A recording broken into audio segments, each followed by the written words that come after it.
Hi, I'm Amanda with the SEMGUP community, and today I'm at BSides Vancouver Island with Upasana. Upasana, can you introduce yourself? Sure. So I'm Upasana. I am a recent graduate from the University of Victoria. I did my Master of Engineering and my major was Telecommunication and Information Security.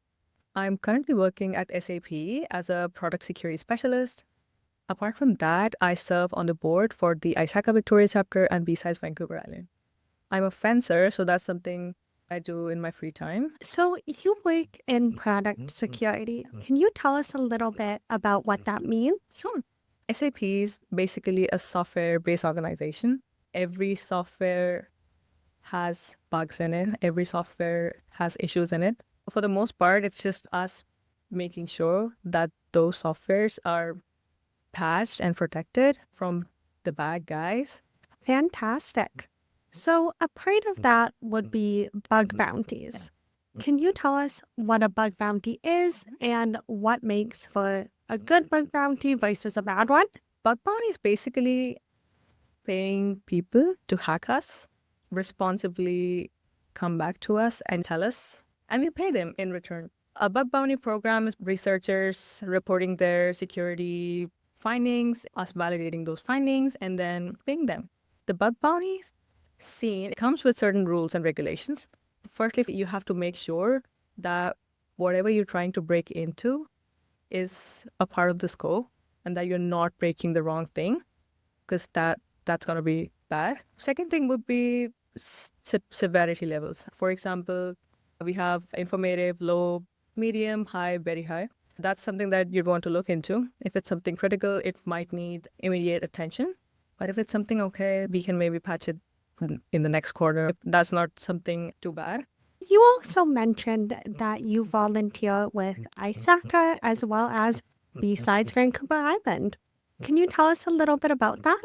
Sure. For the ISACA Victoria chapter, I work as the Academic Relations Director. I serve as a point of contact between ISACA and different schools and universities, even high schools as well. So what we do is we organize annual conferences, different workshops, events, etc.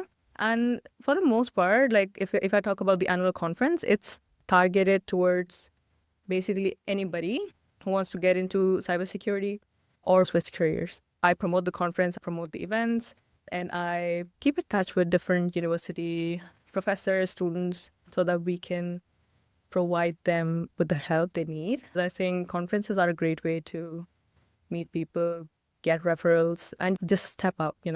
So that's what I do for ISACA. For BSides, I'm a director at large. We do a little bit of everything.